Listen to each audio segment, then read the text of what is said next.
Comment servir Dieu de la bonne manière selon la Bible? As-tu déjà ressenti ce profond désir de servir Dieu, mais sans être sûr de le faire comme il le veut? Peut-être t'es-tu déjà demandé, mes prières sont-elles vraiment efficaces? Mes actions plaisent-elles à Dieu? Suis-je en train de répondre à son appel ou juste à mes propres désirs?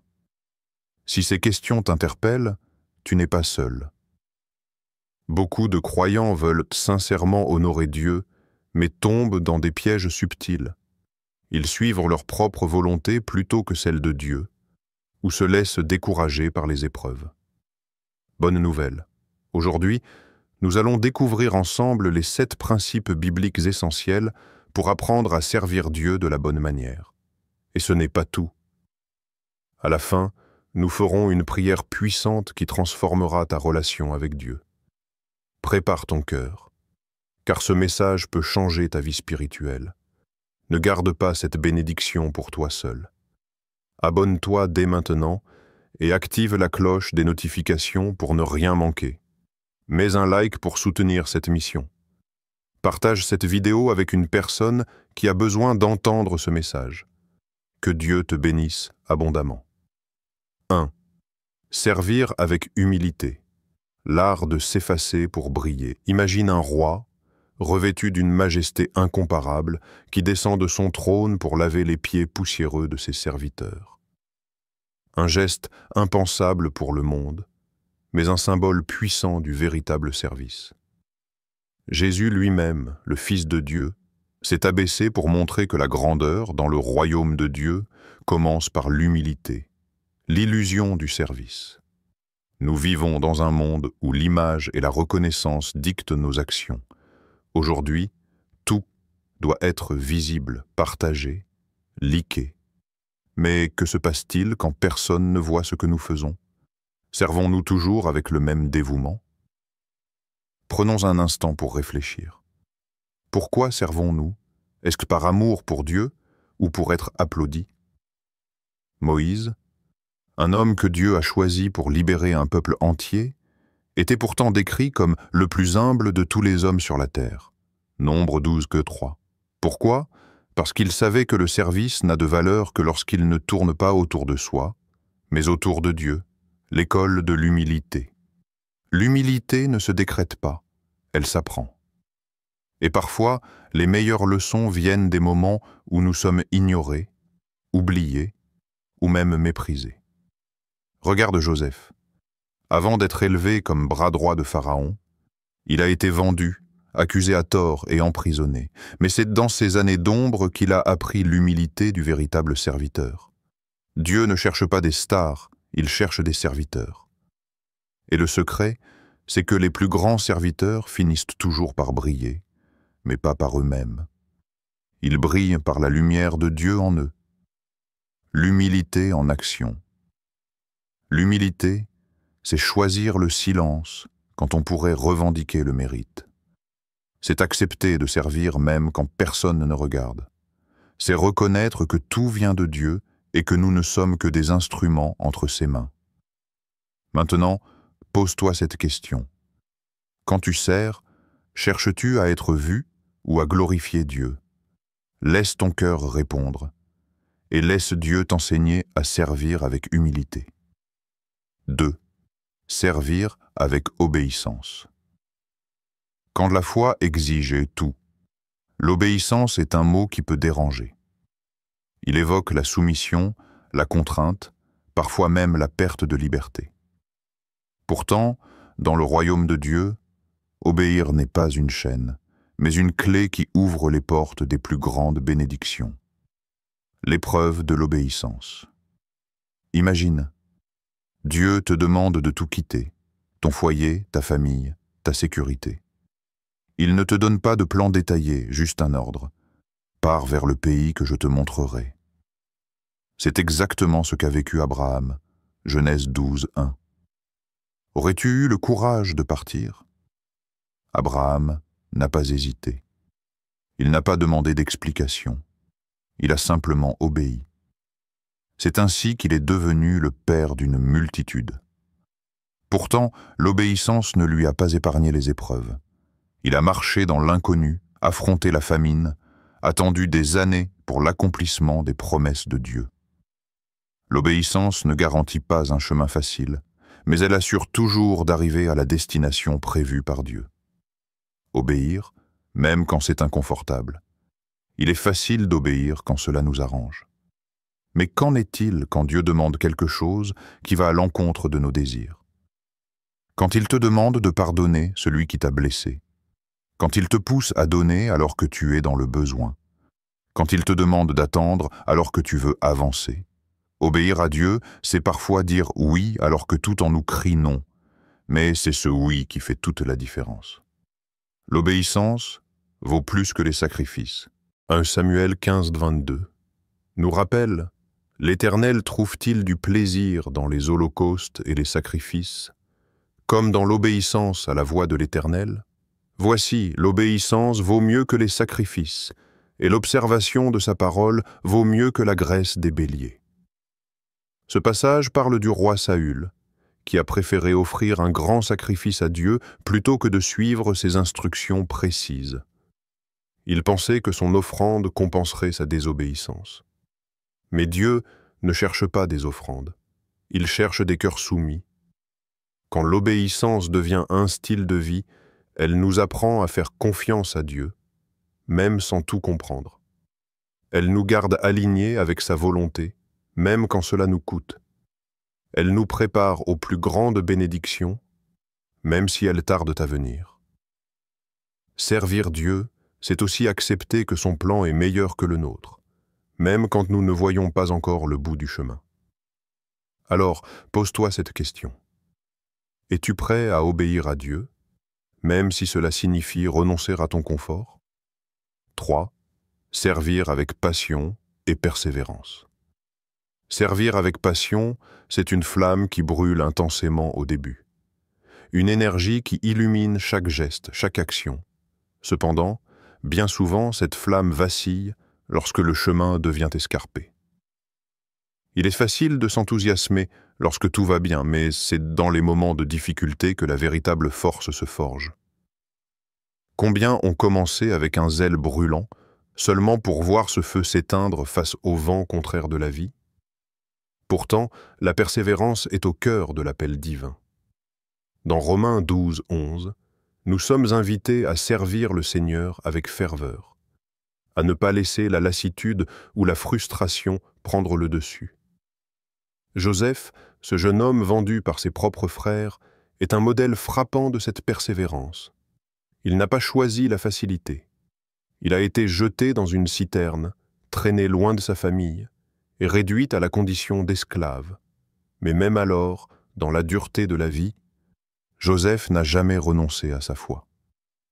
À chaque étape de sa descente, il choisissait de servir avec un cœur pur, fidèle à Dieu. Loin de se laisser abattre, il a vu en chaque épreuve une occasion de grandir, une chance de démontrer que la fidélité, même dans les moments les plus sombres, finit toujours par porter ses fruits. Joseph, au fond de sa prison, aurait pu se laisser submerger par la douleur et la colère, condamner son sort et se détourner de ses convictions. Mais il a choisi de rester ferme, de servir là où il était, avec l'assurance que Dieu, en son temps, ferait briller la lumière au bout du tunnel. Et effectivement, Dieu a exaucé sa foi en l'élevant au rang de gouverneur d'Égypte, un homme de pouvoir et d'influence. Ce n'était pas un hasard, ni le fruit du seul travail humain, mais plutôt l'accomplissement d'une promesse divine. La fidélité envers Dieu est toujours récompensée, même si les chemins sont longs et semés d'embûches. La leçon à retenir est claire. Peu importe les difficultés, peu importe la longueur de la nuit, Dieu ne perd jamais de vue ceux qui lui sont fidèles. Si vous traversez une période difficile, que ce soit un échec, une perte ou une épreuve qui semble interminable, rappelez-vous que Dieu est là, qu'il voit chaque effort, chaque acte de foi. Il ne laisse jamais ses enfants sans secours, et au moment opportun, il élèvera ceux qui persévèrent. Gardez votre flamme allumée. Ne laissez pas la frustration, la peur ou la fatigue éteindre ce feu. Dieu utilise souvent les moments de solitude ou d'incompréhension pour nous préparer à ce qu'il a de mieux pour nous. Alors, chaque difficulté, chaque obstacle sur votre chemin est une occasion de renforcer votre engagement. C'est dans la fidélité que se trouve la vraie récompense.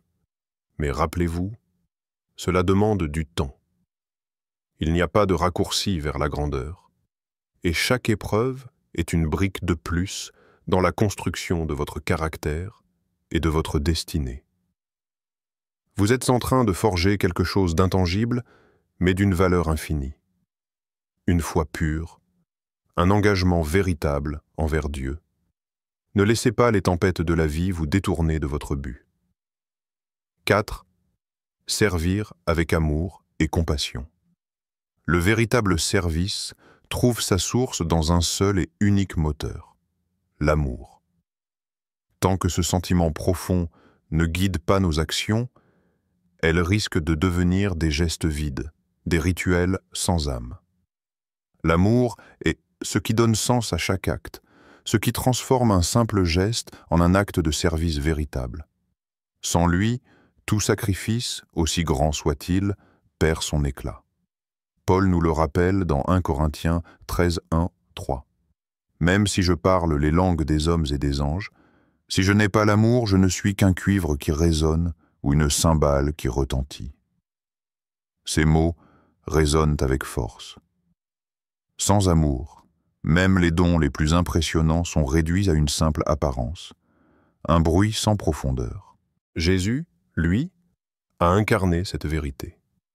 Chaque action de sa vie, chaque guérison, chaque parole, chaque geste de pardon était animé par une compassion infinie. Ce n'était pas un amour de façade, ni une obligation dictée par des règles extérieures. C'était un amour profond, qui jaillissait de son cœur, un amour inconditionnel. Lorsque Jésus guérit, ce n'était pas simplement pour soulager un mal physique, mais pour restaurer une personne dans sa dignité, pour lui redonner espoir. Il voyait au-delà des besoins immédiats et comprenait la souffrance intérieure de chaque individu. C'est cette compassion qui a guidé ses disciples, cette compassion qui continue de guider tous ceux qui cherchent à servir. Mais servir avec amour ne signifie pas simplement agir de manière gentille ou douce. Il s'agit d'agir avec une attention sincère pour l'autre, d'être présent, d'écouter, de comprendre sans juger. Trop souvent, nous pouvons être tentés de servir par obligation, en espérant quelque chose en retour, ou même pour que notre action soit vue et reconnue par les autres. Mais ce n'est pas cela l'essence du service chrétien. Servir dans l'amour signifie agir sans attente, sans désir personnel, juste pour le bien-être de l'autre.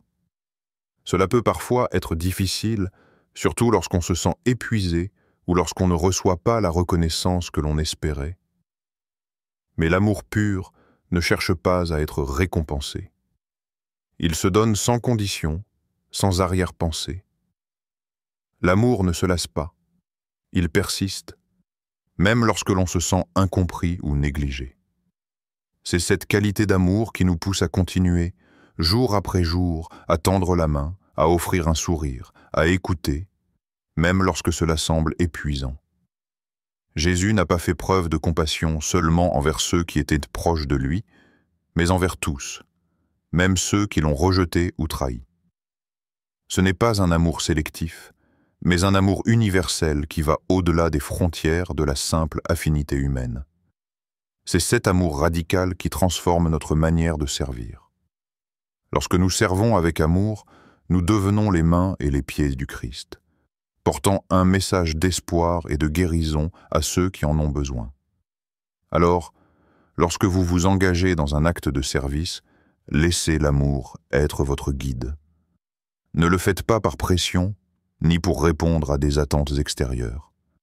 Faites-le parce que vous ressentez dans votre cœur que c'est ce que Dieu attend de vous, que c'est la manière dont il veut que vous touchiez la vie des autres. Servez non pas pour vous, mais pour eux, pour Dieu, avec une passion qui ne se tarit jamais, une passion nourrie par l'amour pur et inébranlable. C'est dans cet amour que réside la véritable puissance du service. 5. servir avec fidélité, même dans l'ombre. La fidélité n'a pas besoin de lumière pour briller. En fait, souvent, c'est dans l'obscurité, loin des regards, que la fidélité se forge véritablement. Dieu ne cherche pas ceux qui recherchent la reconnaissance ou la gloire, mais ceux qui sont prêts à servir dans l'ombre, sans fanfare, sans applaudissements. Il n'y a pas de petites tâches aux yeux de Dieu, il n'y a que des cœurs fidèles. Et c'est dans cette fidélité, même lorsqu'on ne voit personne, qu'il prépare ses serviteurs pour des missions plus grandes. David est un exemple puissant de ce principe. Avant d'être le roi d'Israël, il était un simple berger, seul dans les champs à surveiller les troupeaux de son père. C'était un travail humble, souvent ingrat, et pourtant c'est dans ces moments d'intimité avec Dieu que David a appris à connaître son cœur. Dans le silence de la campagne, il composait des psaumes, il méditait sur les Écritures, il était fidèle dans les petites choses, même lorsqu'aucune couronne ne brillait sur sa tête. La reconnaissance n'était pas ce qui le motivait. Il était simplement fidèle à ce que Dieu lui avait confié, même si personne ne le voyait. Jésus nous enseigne également cette vérité dans Luc 16, 10, où il dit « Celui qui est fidèle dans les petites choses le sera aussi dans les grandes ». Ce verset nous rappelle que la fidélité dans les tâches les plus insignifiantes prépare le cœur à être fidèle dans les responsabilités plus importantes. Il ne s'agit pas de chercher la gloire ou d'attendre que l'on remarque ce que l'on fait. Il s'agit de savoir que Dieu voit tout. Il connaît les efforts secrets, les sacrifices invisibles, et il récompense ceux qui persévèrent sans rien attendre en retour. C'est dans l'obscurité, loin des projecteurs, que Dieu façonne les âmes les plus fortes. Ne vous découragez pas si vous vous sentez invisible, si votre service semble passer inaperçu. Souvenez-vous de David, ce jeune homme qui n'avait pas de titre, pas de pouvoir, mais qui a servi avec une loyauté totale, dans les champs, sans attendre aucune reconnaissance. Dieu a vu son cœur, et en son temps, il l'a élevé pour gouverner Israël. De même, Dieu voit chaque effort, chaque acte de fidélité, même dans l'ombre. Il connaît les moments où vous avez choisi de persévérer, de servir malgré les défis ou les épreuves, sans que personne ne le remarque. Et c'est là que réside la beauté du service fidèle. Ce n'est pas pour les hommes, mais pour Dieu. C'est lui seul qui donne la véritable récompense. Rappelez-vous que ce qui semble petit ou insignifiant aux yeux des hommes est précieux aux yeux de Dieu. En fin de compte, la fidélité, même dans l'ombre, est ce qui prépare le terrain pour les grandes choses. Ne cherchez pas la gloire ou les applaudissements. Servez dans la paix du cœur, sachant que Dieu a un plan parfait pour votre vie et qu'il élèvera ceux qui lui sont fidèles à son heure. 6. Servir avec une foi inébranlable. Le service authentique demande une foi qui ne vacille pas, même lorsque les résultats tardent à se manifester. Parfois, Dieu nous appelle à avancer sans voir clairement où cela nous mène. Il nous pousse à persévérer, même lorsque l'horizon semble vide et que nos efforts semblent vains. C'est dans ces moments de doute, lorsque tout autour de nous semble flou, que la véritable foi se révèle. Prenons l'exemple de Noé. Dieu lui a demandé de construire une arche, un projet monumental, alors que personne n'avait jamais vu de pluie. Il ne savait même pas à quoi ressemblait un déluge, ni comment tout cela allait se passer. Pourtant, Noé a obéi. Pendant des années, il a travaillé sur cette arche, sans voir la pluie, sans comprendre pleinement ce que Dieu accomplissait à travers lui. Mais Noé n'a pas douté. Il a persévéré dans la foi. Hébreux 11, 6 nous dit que sans la foi, il est impossible de plaire à Dieu. Noé a démontré cette foi inébranlable, et c'est cette confiance, même sans preuve visible, qui a sauvé sa famille et permis à l'humanité de continuer. Parfois, servir Dieu ressemble à cela. Nous nous engageons à accomplir des tâches, à répondre à son appel, sans aucune garantie immédiate de résultat. Nous semons des graines sans voir les fruits de notre travail, et cela peut être démoralisant. Nous avons tous ces moments où l'on se demande si ce que nous faisons a un véritable impact.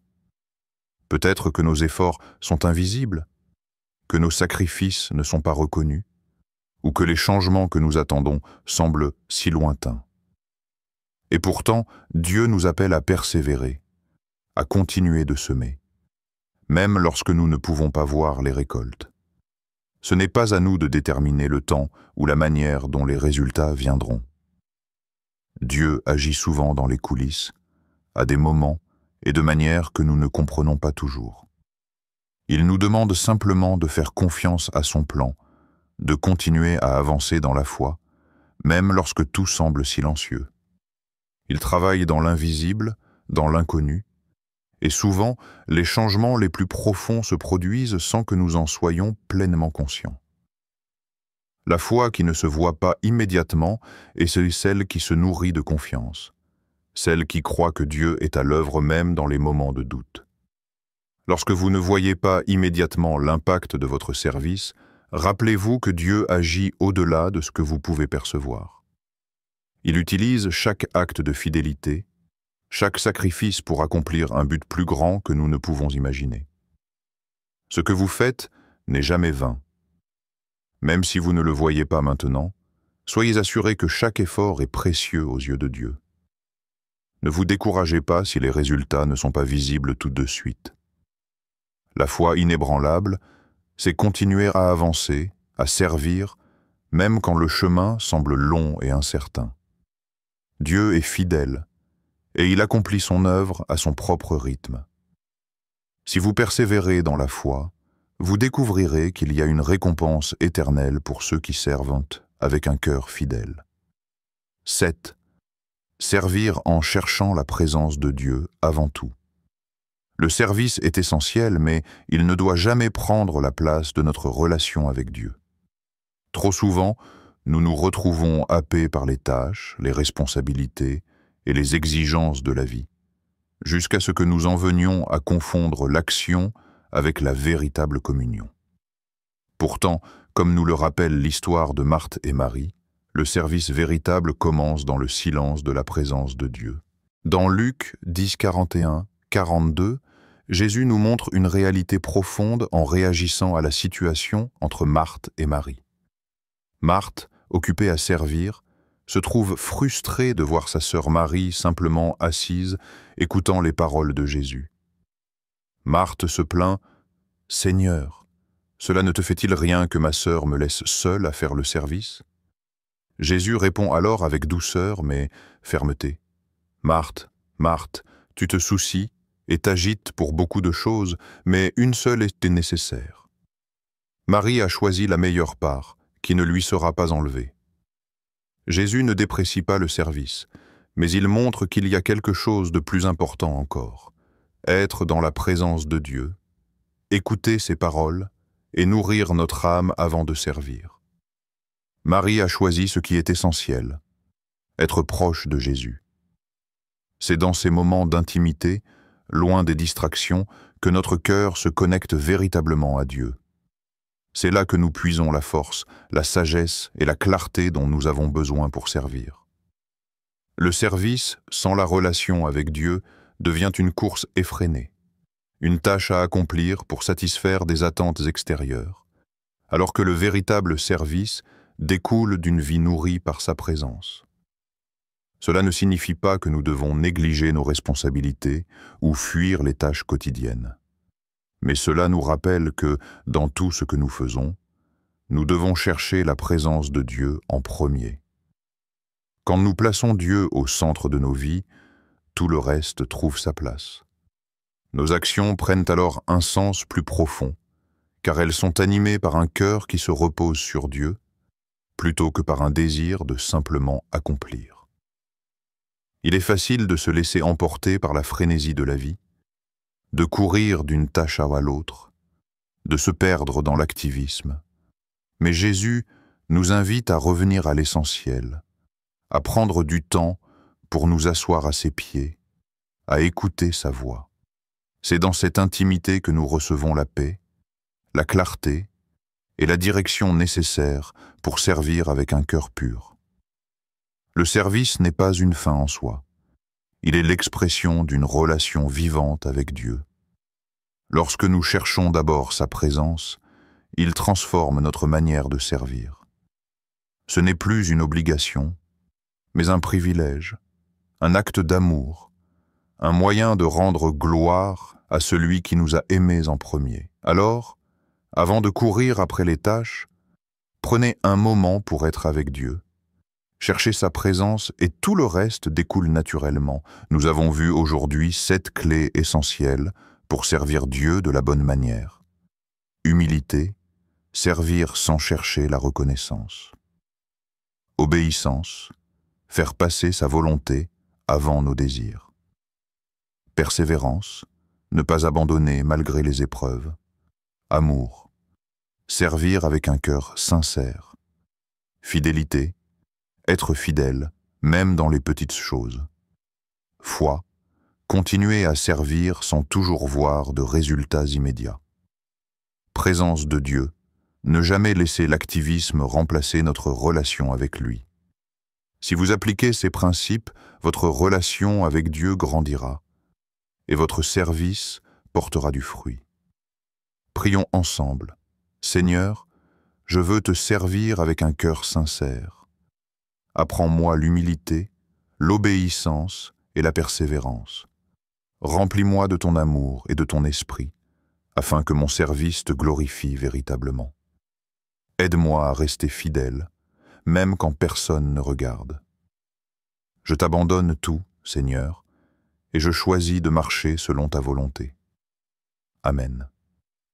Si cette prière résonne en vous, écrivez en commentaire. Seigneur, je te sers avec un cœur sincère. N'oubliez pas de partager ce message pour encourager d'autres personnes à servir Dieu avec passion et vérité. Que Dieu vous bénisse abondamment.